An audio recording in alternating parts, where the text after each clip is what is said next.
They didn't play by the rules and still made it to the top. This is where the real stories live, raw, bold, and unapologetic. These are real women, real stories, unfiltered success. Welcome to Next to None. Well, hello, everyone, and welcome to another episode of Next to None. I am super excited to have KJ Blattenbauer with us today. She is a powerhouse publicist who turns overlooked experts into headline news. With nearly 30 years of experience, she's the go-to pro when you're ready to stop being ignored and start owning the spotlight. Known for her bold yet approachable style, KJ delivers clear, actionable strategies that have been featured everywhere from Forbes to Architectural Digest. She's also the author of the DIY PR book, How to Be a Media Darling. Let me try that again. How to Be a Media Darling, and the forthcoming pitch-worthy January 2026, A Modern Guide to Building Lasting Visibility and Authority. I think I need both of those. Well, welcome, KJ. Tell us a little bit about yourself. Sure. Like you mentioned, I've been doing public relations for nearly 3 decades, and I've worked in every industry, agency, corporate, fun stuff, crisis stuff, celebrity stuff, all across the board. And my spirit's really with small businesses, particularly female founders, because I feel like the PR industry as a whole, it likes to keep itself like the Wizard of Oz, very behind the scenes, very smoke and mirrors, can be very expensive if you don't do it the right way. And I like to demystify that, because I think anyone, whether you're $0 earner, you're a startup, you have an Etsy side hustle, all the way to 6 or 7 figures, you have the best stories and you have the businesses and brands that the world wants to hear about. You need PR. Yeah, I honestly don't know a lot about PR. So I know what it is. I just don't know a lot about it. So can you give us like an example of like what you would do with a client for their publicist as their publicist? Sure. So the first thing about PR, the basic tenet of PR is you're training people how to think and talk and speak about your business or your brand. You're telling them, here's what I want you to think and feel when you interact with anything that has to do with Coca-Cola or Adidas, Nike, all of those things. They have trained us to feel a certain way when we see their colors, their branding, their commercials, all of the things. So that's really good PR. Yes, some of it's advertising, they paid for it, but the free stuff where other people are endorsing it, that's public relations. So for my clients, the first thing we do is we work on messaging. What do we want to be known for? What's the goal? And we build a whole messaging set around that. And from there, we find out where their target audience is. And then we pitch media outlets for that. So an example would be, I have a book coming out in January, right? And my book is the basic tenets of PR, the 12 steps, plus extra chapters and some pep talks, because a lot of us don't like getting in front of the camera, right? But it's PR 101, and it's do it yourself, because you shouldn't spend hundreds of thousands of dollars a month on PR. So anyone can get my book. But I know that I want female founders to get my book. And I know that female founders are busy, right? Like they might be moms. They might not be moms. They might be empty nesters. They might be trying to have a life. They might have girlfriends or pets. Who knows if they're building 2 jobs, all the things, climbing the corporate ladder. Women can do all the things, but we can't do all the things at once. So I know that they're not taking time to read. I know that they don't have a ton of time on social media. And if they are, they're on social media scrolling to check out. They're not paying attention. But what they are doing is they're listening to podcasts. They always have something in their ears. They're trying to learn and they're multitasking that way, right? So if I want to reach female founders and get my book out there, my biggest PR that I'm going to do is I'm going to invest my time in getting on every single female focused business or just female focused podcast I can to spread the word out about my book. And that's what I would do for any of my clients. That's awesome. I love that. I actually really, really love that. And so tell us some of your favorite podcasts that you've been on, or even, and then tell us some that you love to listen to. Oh, okay. So obviously this is my favorite one I've been on, right? Absolutely. I don't want you to pull the plug on me just at the start of the interview. This is my favorite one I've been on. But no, I like podcasts like this because it's a conversation. There's no prepared questions in advance. You're not asking me the only things I want to speak about. Like we take us where the conversation takes us, and everyone learns while doing it. So I love the format of your podcast. Big fan. One that I really like, Mel Robbins did an interview earlier this fall with Emma Gertie, and she is the CEO of Good American and Skims, but also a variety of other businesses. She's also great at networking, and she launched her own podcast, the Aspire podcast. And I think that that is a master class in just class managing multiple things, mom, business, networking, all the above, but it's just insight. Her story is also incredibly insightful. And I think that that makes for a fantastic podcast. I totally agree. I do love Mel Robbins. The latest one that I've actually watched the entire thing through was when I can't remember the lady's name. It was all the AI stuff. She was Yes, talking about fascinating. that was such a good podcast. And it had my brain just going 100 miles a minute of how I can utilize more of it in my business. And like, it was crazy. Yeah, no, but I think I like a podcast that makes me think. I like a podcast that I can immediately take something and do with it Yeah. afterwards. But I also just like a good conversation, which is, I think, a tenet of PR. You aren't attracted to brands because it's a brand. You're attracted to the human nature of it, how it makes you feel, the story of the founder. And I think that's what every single person listening today needs to know. You don't have to be a 6 or 7 figure earner. You don't have to be famous. You don't have to spend thousands of dollars. You don't have to get to a certain point in your business to do public relations, to use the media's seal of approval to advance your business further. You have a story. There's a reason why you created your product, your service, your brand, or your business. That is the gold. That is your ticket to media, attention, your clients. You have to share the why behind what you're creating. I love that. I just recently started a rebrand with a company because I kind of like what you were talking about. My business is named Next to None, but when I'm out networking or in meeting people, they know Amy K. Nunn. They don't know my business name. And I was just, and so, yeah, it totally makes total sense. I did have a question. You were talking about just the publicists, oh, blah, blah, the Yeah. published, I can't say the word today. Publicist, right? Oh, Publicist. it's a Thank you. That's it. Side of things. And how is that different from like branding strategy? Is that the same? Is it different? Well, I think branding is a lot of how your brand looks, right? Like colors are the same, images are this. They should emit these emotions. I think public relation goes hand in hand with it that, like you don't want your verbiage to be harsh, your messaging to be harsh. If you're the calm app, like if you're calm and blue and you want people to Hmm. relax, then you're not using all caps in all of your messaging and you're not using aggressive language. I think they have to dovetail together. But it's how I think to me, branding is how everything looks. And there might be some messaging in there, like you use brand words in public relations, but at the same time, PR is all about this is what I want people to say about me, my business, my brand, my service when I'm not in the room. And it's repetitive and teaching them to say that so much so that when you're not in the room, they nail exactly what you want them to say. Yeah, I love that. So, how many women-owned businesses do you think don't understand the difference between the two? And um, what are some very like small steps that they can start taking in order to start jumping into some of that? Oh, I think a majority of women don't understand the difference. And I think it's because it's by design. Advertising and branding agencies want to charge what they want to charge for their time, energy, and expertise. PR agencies want to charge what they want to charge for their time, energy, and expertise. I get it. But it's also just the service game, right? Like at a certain point, no one's spending 10 grand a month for something. Like you can't spend 20 grand a month for a rebrand package. Like maybe you can, but as a solo entrepreneur, I'm not. Like that's not the best use of my cash flow. And so Hmm. I think part of it is to leave it a little smoke and mirrors, a little murky. When the true matter of where I'd have someone start right now, PR is free. Like you might pay for advertising, you might pay for branding, you might pay for placement if you want an ad in a magazine or on TV. Public relations, outside of like buying my book or paying a publicist, PR is 100% free. You pitch a reporter your story, they write about it in their publication. $0 exchange hands. I never pay for placements. But if I wanted people to start or where they should start, the first thing they should do, get your messaging in order. So look at your website, look at your social media, especially your LinkedIn and your Instagram, because those are two very different audiences, right? And then anything external facing, like if you're a therapist and you have a paragraph on psychology today, make sure it's the same paragraph that's on your website. Because no matter where you are external facing, you want that messaging to be the same. So no matter where someone Googles me or if they Google you, they get the same thing every time. This is who KJ is. This is what KJ does. This is what KJ looks like. It's consistent across the board. I call that getting your house in order. And that's the first thing I do with every single client for public relations.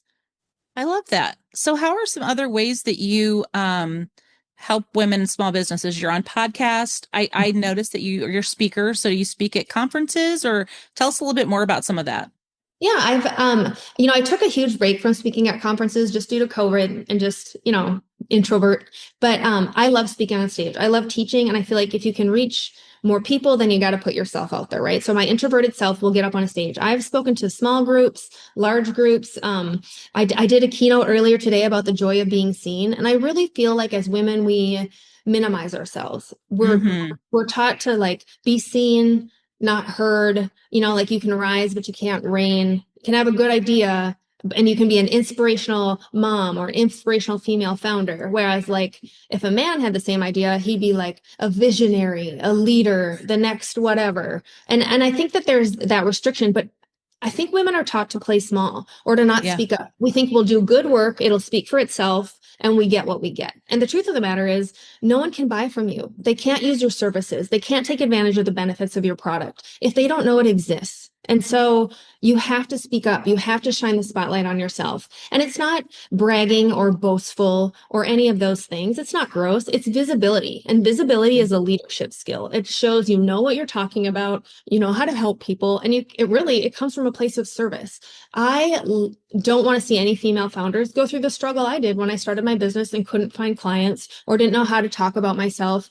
And it's not hard to get press. I want to make that easy for them. So Mm-hmm. if I knew all those things and I just sat at home and kept it to myself, maybe to a few clients here or there, like that's not using my gifts for good, right? If Right. I can take my introverted self and get on a few podcasts a week, if I can go on a couple stages a month, I'm sharing my message with people, and that might be the spark they need to take their business to the next level. It might give them the idea to start a new business. It might help them finally leave corporate America or get that C-suite office because they're finally promoting themselves using PR tactics inside the corporate ladder. And so I think if you don't speak up for yourself, you're just doing a disservice to not only yourself, but the people that you started your business to serve. Yeah, I totally 100% agree with that. I meet different women all the time and they'll say something very negative about themselves and I'm like, "Hold on a second. Hmm. How can you reframe that to where it doesn't sound negative?" Right. I know personally in the industry that I was in, it's a very male dominated industry and I would be told like, "You're too challenging, Amy. You're challenging things." Yeah.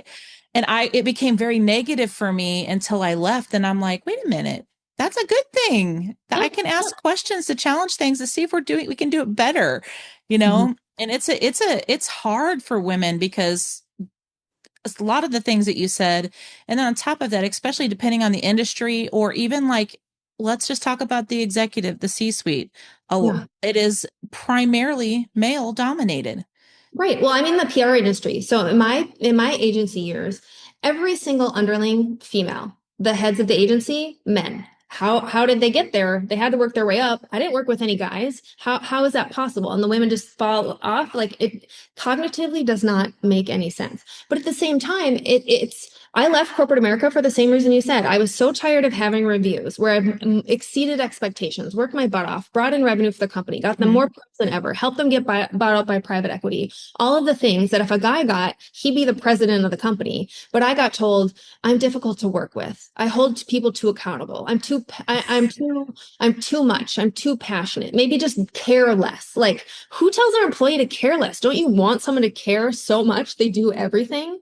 And I feel like my male colleagues, if they acted the same way, no one would tell them to care less. No one would tell them that they're too much. They'd be like, you're driven and hardworking and a visionary. And like, here's your 30% raise. KJ, you get 1%. It's such a double standard and it's so Yeah. weird. Like, if you're a woman that cares, you're emotional. If you're a guy that cares, you're passionate and driven. And it's just BS.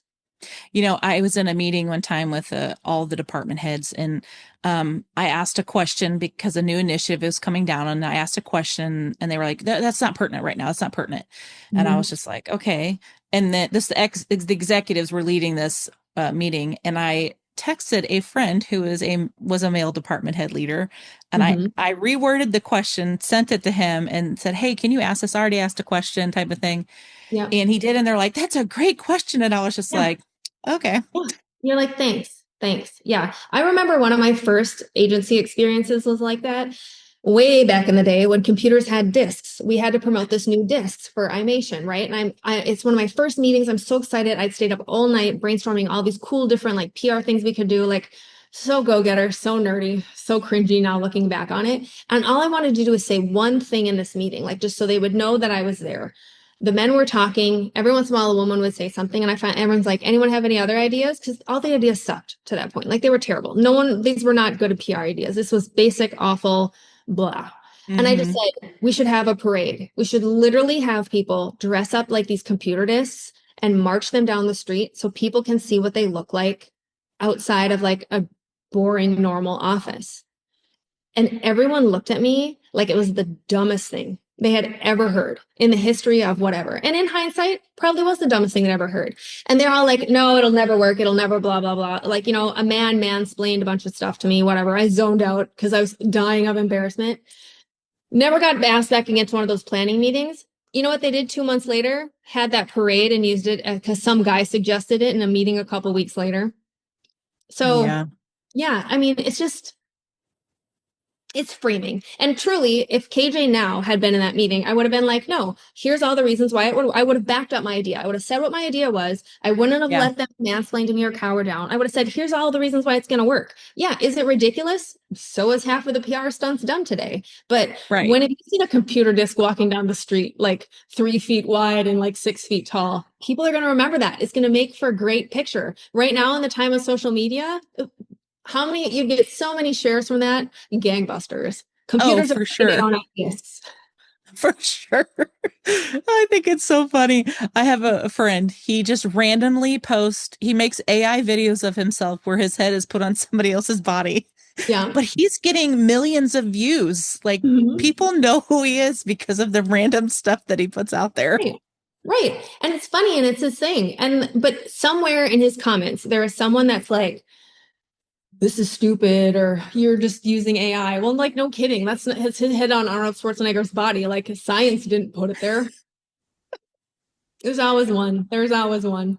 There is. It's interesting now that I think about it. I made a video about I'm a leadership strategist, so I help with leadership challenges, executive coaching, those types of things. So I put out a little reel about like, our thoughts and how we talk as leaders matter, right? And some guy goes on there and he goes, "Duh." Yeah. You're like, thanks. Cool, bud. See, he agrees. Yay. I often wonder.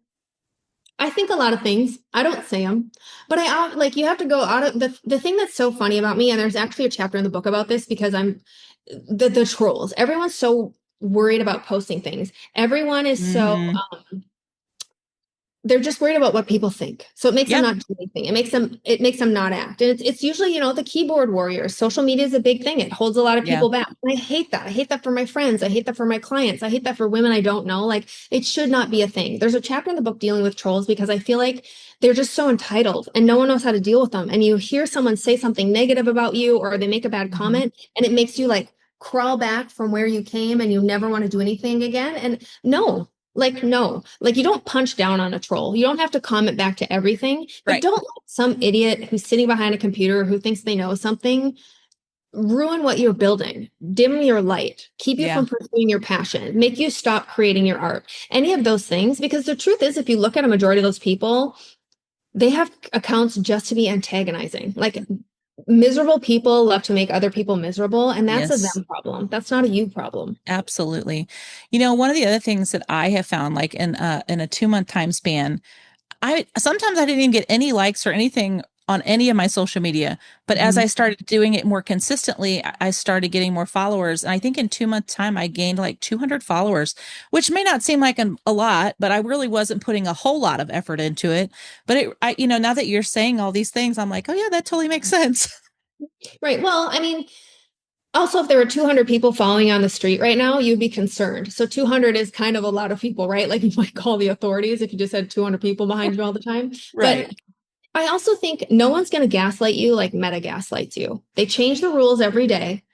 This week it's this size. This week it's post this. This week it's videos. This week it's carousels. This week it's who knows what it's going to be. Hmm. But they change the game so much and they have everyone convinced that if I just post, and like Gary Vee wants us to post more content. No, Gary Vee, like that might work for you. That does not work for everybody. It's the quality of what you're posting and where your people are, if you even need to post, that I think people forget a viral social media post, it might gain you 100, 200, a couple thousand, maybe 10,000 followers. But those aren't going to be followers that are going to buy from my business or your business. They're there for the spectacle that brought Yeah. them in.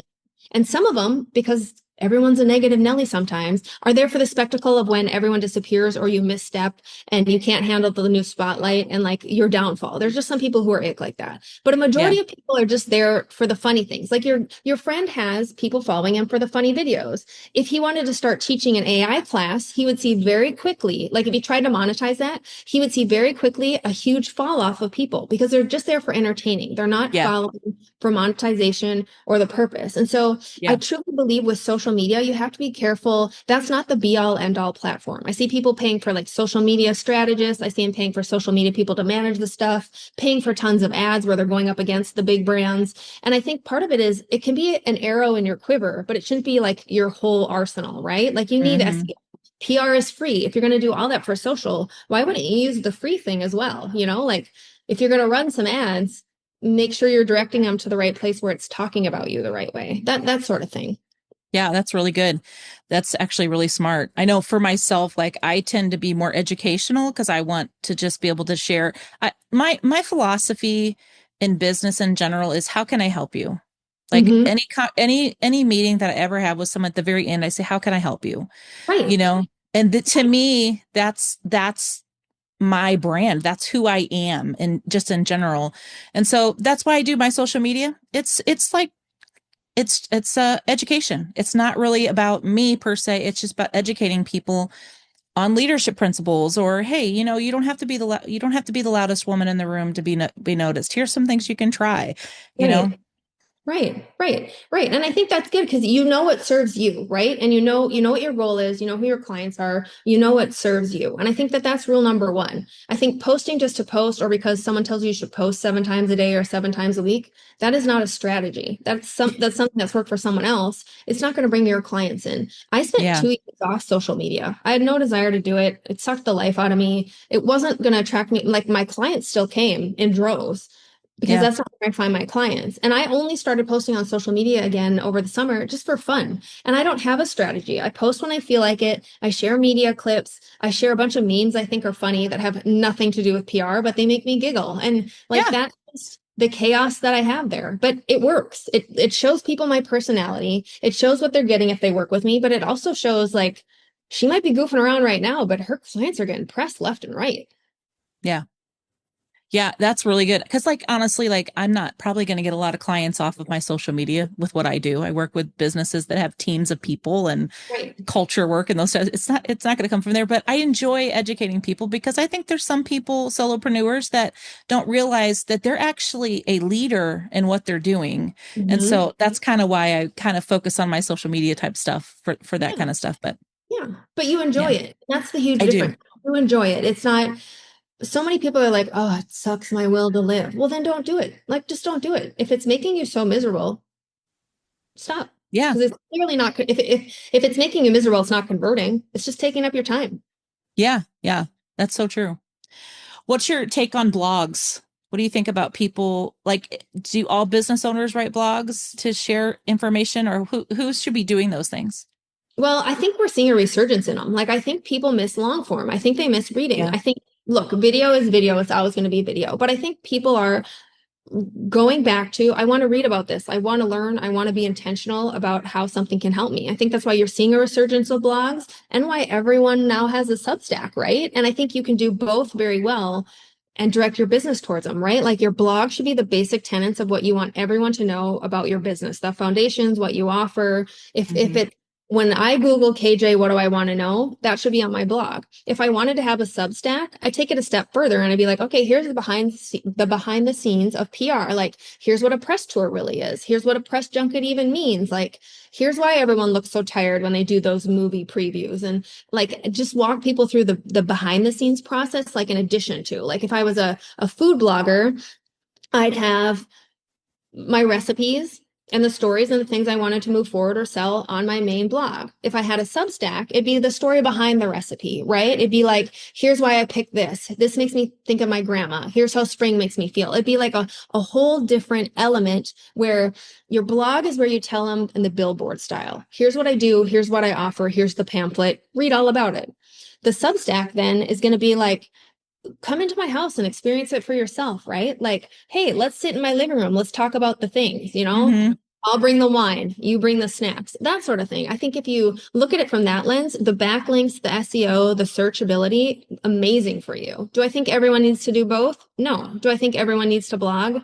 Not really, especially if they hate writing. So I think it's what's the main goal for your business and where is that audience at? And whatever that audience is doing, don't play around with the other things. You don't have to be everywhere on every platform. You need to be where your audience is. Find them, love them to death on that platform or wherever they are. Yeah, that's awesome. That's great. That's great advice. So, as a female-owned business, woman-owned business, what's one piece of advice you would give to another woman who was wanting to start a business?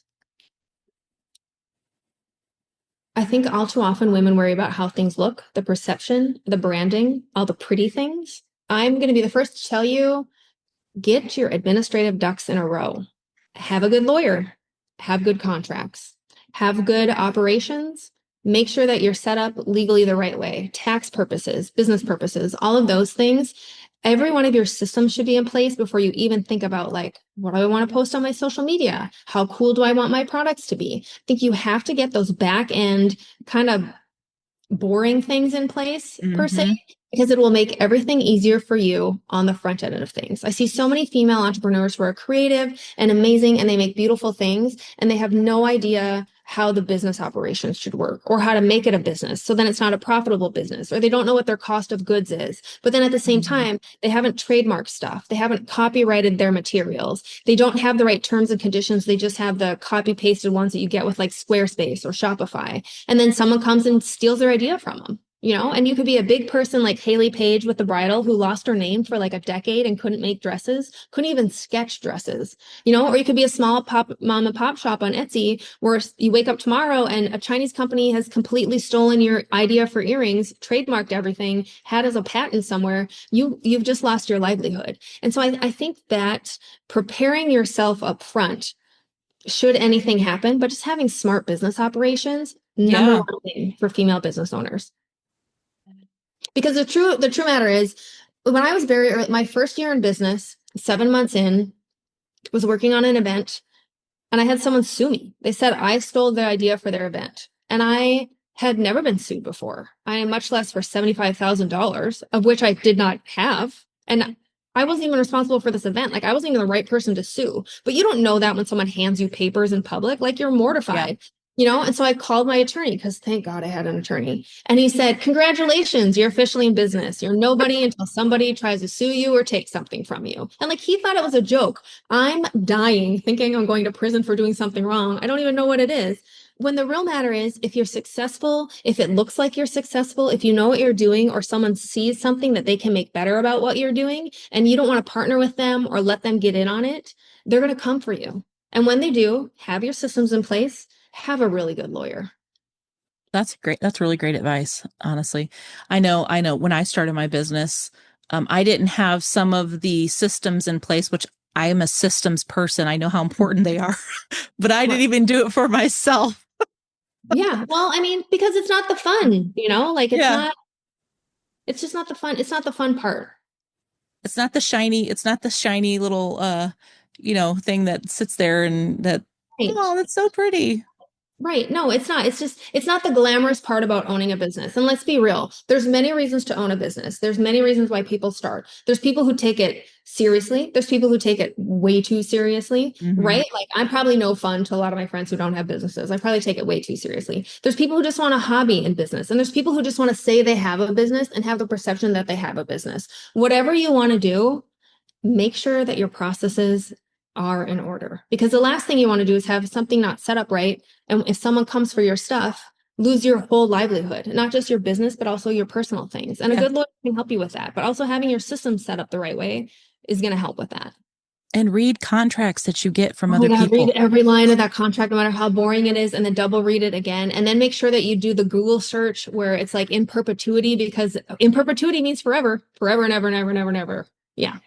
Yeah. I last year I had a contract that I had from a client, and I was like, I'm just going to put it in Chat GPT and see what it says. And I said, hey, will you review this and tell me of things that I should be aware of?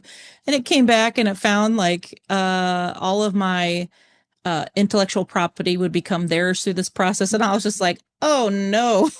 Yeah, like no, like this is not what we worked for. This is not what we've worked for. No, yeah, and you have to be careful. And I think so many people are like, oh well, whatever. Like it's not gonna happen to me. Yeah, it is. Yeah, it is. If Yeah, you only DocuSign that DocuSign. it's true. That is so true. I would recommend, I mean, like it never takes the place of a lawyer, but if you just want to see if it's somewhat something that you need to hire a lawyer about, throw it Hmm. in Chat GPT and ask it to review it. Like, Yeah. then you'll know whether or not you need to hire someone. Right. But also, huge disclaimer, ChatGPT is not a lawyer. It is not legal advice. You and I, Correct. lawyers, we are not giving you legal advice. But just FYI, when in doubt, get a second opinion. But also Exactly. just have a lawyer. It costs nothing to have a lawyer to just check Hmm. something, to do whatever. Absolutely. It costs a lot of money to have a lawyer to bail you out of a very bad situation you walked yourself into. Absolutely. Yeah, I wasn't saying that it was a lawyer because it's not. No, I no, have I have as a one. publicist, I have to give this caveat, right? Like, Right. just do my job. By the way, I also took my coaching agreements and I took them to my lawyer and I said, "Hey, I need you to look at these and protect me." And he Yeah. did. He took them and he fixed them and all the stuff. So just okay, what's your why? Why do you do your business? I just like seeing women shine. I like seeing other people. Like, I want to chase my dreams. I get to do what I love every single day. I wake up every day. I get to talk about cool brands. I get to talk about cool people. I get to work with the people I want to. I don't have to work with people I don't want to. Like, I literally get to talk about what people are passionate about, watch them chase their dreams all day long. Hmm. That is my why. But on the back end of that, like, I know what it's like to not have someone believe in you. I know what it's like to not have someone champion you, to not have someone to hold your hand and like pull you along. I know what it's like to have like your darkest day when it feels like a client is turning on you or someone's bad mouthing you or the internet Hmm. trolls are coming for you or like there's a crisis situation, either something you did or something that was done to you on your darkest day when there's no one there reaching out a hand to help you. And that's my why. I never want someone to feel alone, whether it's the worst day of their life and they want to give up business and curl up in a ball and cry, or the best day of their life where they've gotten their first marquee or magazine cover or media hit. Like, I want to help people communicate their messages in the right way because you spent time, money, energy, blood, sweat, and tears, probably all your finances to grow a business. People think that that's enough and the work will speak for itself. But it's not true. Like, you'll do good work, but if you don't share it with the world, if you don't promote it to the world, no Hmm. one's going to see it. And sometimes people just need that nudge. And I'm okay with being the hype girl that gives you that little nudge to like, go, little bird, tell the world about this. Do it. Do it. I'm basically the equivalent of I'm the sober version of that drunk girl you used to encounter Saturday night in a bar bathroom who told you your outfit was great and your makeup was fire and you should break up with Tom because he's a jerk. Like, that's me every day. Hype girl. I want to know more about your book that's coming out in January 2026. Will you share a little bit more I know you shared a little bit, but just give us like the overarching view and why we need to read it. Sure. Everyone needs to read my book. It comes out January 13th, because it's going to teach you what public relations is. It's going to show you basic public relations, how you find your audience, how for free you make PR work for you. It's going to do everything from keywords, brand words, how you think and speak about yourself, how you manage the trolls, how you make a media list, and how you write a pitch plus follow up. It's going to cover all those things. And it has a pep talk section to it where I know it's hard to make yourself visible. I know it's hard to hit send on that first pitch, Mm. but I have a workbook, I have strategies, I have ways to help make it easy for you because you have to promote yourself. And I believe in you. And I don't even know what you guys do out there, but I believe every single one of you has a great story and something to share, which is why you created your business or your brand. Share it. And that's what Pitchworthy is going to help them do. I'm excited. So where do we buy it when it comes out? Okay, so on January 13th, because I want everyone to have access to affordable PR, For $1, I'm giving away the Kindle and electronic version on Amazon. $1, January Nice. 13th. But also on January 13th, you can get the paperback version and possibly an audiobook version anywhere books are sold. But for January 13th on Amazon, $1 Kindle version. Love it. Thank you. I'm writing that down so I can make sure I put all that in all the information that we can send out. And your other book, tell us a little bit about that one. How to Be a Media Darling actually came about in 2019 for the same reasons. People didn't know what to do about PR. And I was stuck at home, couldn't be pitching the media because I think one of our presidents was going through an impeachment trial, and one of the many impeachment trials we had, which like the news cycle is going to focus on that. They're not going to take any other stories. So I had 3 days of kind of downtime. And I was like, I'm going to write a book. How hard can it be? These are the 12 questions people ask me all the time about PR. Spoiler alert, pretty hard to write a book, pretty hard to write a book. Takes some time. But in 3 days, I turned around a book and I self-published it on Amazon. And it covers the very basic tenets and some free offerings of public relations. Pitchworthy is that times 10,000. It's everything about PR, free tools, updated for 2025 and beyond, includes AI, all the social media hiccups and trends. So, if you're debating between the two books, wait for Pitchworthy. I am excited. I'm going to actually read both because this is not my jam and I can learn a lot from that. Thank you. Thank you. Readers are leaders, people. Readers are leaders. Hey, every day is a school day. Every day is a school day. That's right.